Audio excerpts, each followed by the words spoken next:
Bendiciones, mis amados hermanos. Es un gran privilegio el poder compartir con ustedes esa pequeña reflexión. Mi nombre es Sandra Beatriz Pérez Regalado, del país de México. Esta reflexión la he titulado Creo, pero ayúdame a no dudar. Esto lo encontramos en el libro de Marcos, en el capítulo 9, versículo 14 al 25, el cual leemos honrando al Padre, al Hijo y al Espíritu Santo. Cuando llegó a donde estaban los discípulos, vio una gran multitud alrededor de ellos y escribas que disputaban con ellos. Y enseguida toda la gente viéndole se asombró y corriéndolo a él le saludaron. Él les preguntó: ¿qué disputáis con ellos? Y respondiendo uno de la multitud, dijo: Maestro, traje a ti mi hijo, que tiene un espíritu mudo, el cual, donde quiera que le toma, le sacude y echa espumarajos, y cruje los dientes, y se va secando. Y dije a tus discípulos que lo echasen fuera, y no pudieron. Y respondiendo él les dijo: Oh generación incrédula, ¿hasta cuándo he de estar con vosotros? ¿Hasta cuándo os he de soportar? Traédmelo. Y se lo trajeron. Y cuando el espíritu vio a Jesús, sacudió con violencia al muchacho, quien cayendo en tierra se revolcaba, echando espumarajos. Jesús preguntó al padre: ¿cuánto tiempo hace que le sucede esto? Y él dijo: desde niño. Y muchas veces le echa en el fuego y en el agua para matarle. Pero si puedes hacer algo, ten misericordia de nosotros y ayúdanos. Jesús le dijo: si puedes creer, al que cree todo le es posible. E inmediatamente el padre del muchacho clamó y dijo: creo, ayuda mi incredulidad. Amén, hermanos. Esto es tan impresionante. Nos dice la Escritura que estaba una multitud, estaban escribas, estaban discípulos, estaba un padre, estaba un hijo, pero ninguno de ellos alcanzaba la fe que se necesitaba para que el chico pudiera ser libre. Y hermanos, a veces así nosotros nos encontramos sirviéndole al Señor, estando estudiando, estando escudriñando las Escrituras, pero nuestra fe no se alcanza para poder hacer la obra del Señor. El Señor viene y dice: quiero encontrar a alguien que esté haciendo mi voluntad, que esté creyendo en lo que yo ya le dije. Y esto es el resultado, hermano. No pudieron liberarlo.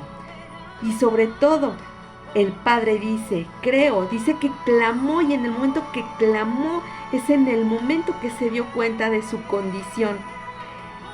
Hermanos, estudiando la palabra y estudiando esta parte donde el Señor dice generación incrédula, entonces el significado de incrédula no lo dice el libro de Strong, dice que es apistos, que significa infiel, pero si lo vemos en una actividad, dice que es no creer, es decir, sin la fe cristiana, y específicamente pagano, pasiva, persona indigna de confianza.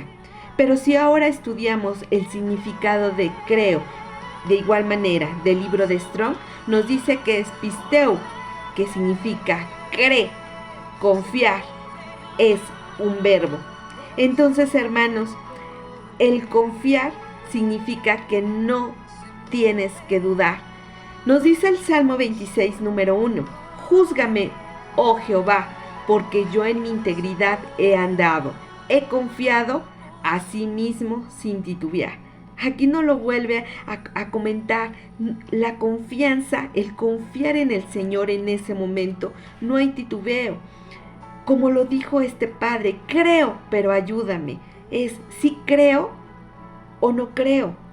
Lo que pasa es que él estaba dudando, estaba titubeando, y el Señor en ese momento no podía hacer las cosas.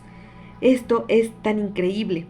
Hermanos, cuando tú llegaste a Cristo, lo único que necesitó el Señor es encontrar de ti, es una pequeña fe. ¿Para qué? Para salvarte, para sanarte, para liberarte, para que seas su hijo, para que le sigas, para que hagamos la voluntad del Señor. Eso es algo que no se nos debe de olvidar.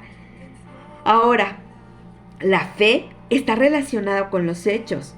Nos dice Hebreos 1, 11.1.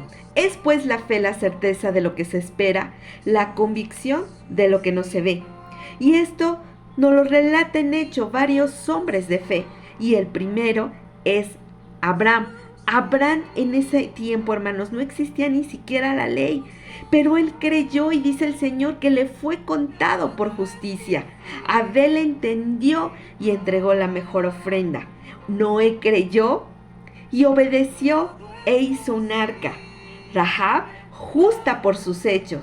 Zacarías e Isabel eran justos delante de Dios. Cornelio el centurión, varón justo y temeroso de Dios. Hermanos, esto nos habla de que tenemos que ser justos. En esta parte de la escritura, en Romanos 1:17, nos dice, porque en el Evangelio la justicia de Dios se revela por fe y para fe, como está escrito, mas el justo por la fe vivirá.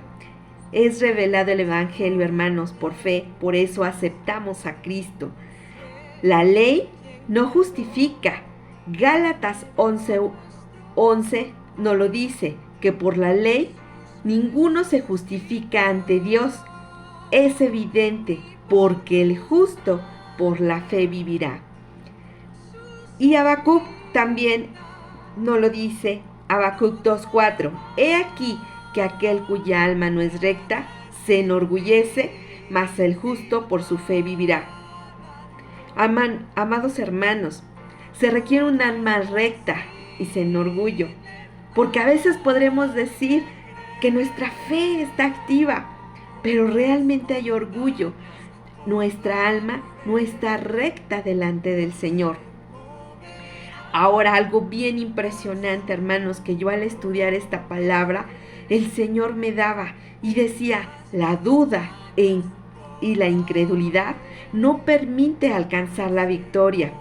Entonces somos como las olas del mar, nos lo dice Santiago. Pedro dudó estando en el mar, caminando sobre el mar, escuchó voces y automáticamente dudó.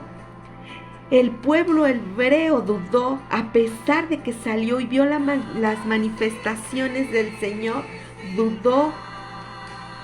La gente que estaba en la barca con Jesús dudó porque el mar se había puesto violento. Pero estando Cristo ahí mismo, dudaron. Y a veces así nosotros nos encontramos, hermanos, dudando, haciendo la obra, pero aún dudando si el Señor va a sanar, si el Señor va a liberar, si el Señor me va a dar la palabra, si el Señor a mi familia realmente van a llegar a los pies de Cristo. Ahora dice algo bien impresionante en la palabra. El mismo demonio cree, hermanos, pero con él ya no hay hechos, ya no es justo.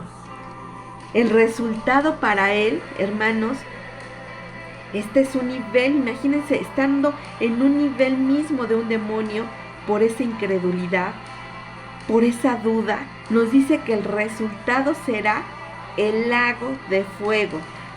Algo bien impresionante que escudriñando esta parte de la palabra, el Padre le dice que cruje los dientes y el Señor nos dice que así será en las últimas ocasiones, un lloro y crujir de dientes.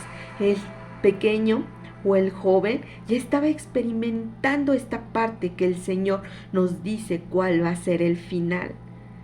Pero mientras haya vida, hermanos, hay esperanza de cambiar toda esta parte.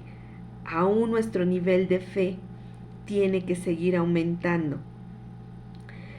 Hermanos, el Señor ha tocado esta parte de esta enseñanza del poderles compartir, porque el Señor siempre va a dar algo, no de lo que no conocemos, sino al contrario, de algo que nosotros ya hemos vivido y ya hemos pasado. Y yo hoy les quiero compartir, yo tengo un hijo con discapacidad auditiva. Mi hijo nació escuchando, pero durante el tiempo mi hijo perdió la audición. Hubo una ocasión, hermanos, que llegó unos hermanos para poder ministrar sanidades. Y, y por ende, como papá, uno dice, mi hijo, ¿no? Mi hijo tiene que ser libre. Entonces, en aquella ocasión y en aquella campaña, este hermano dijo, ¿hay algún sordo? Que venga y oremos por él. Mi esposo y yo pasamos para poder que oraran por él.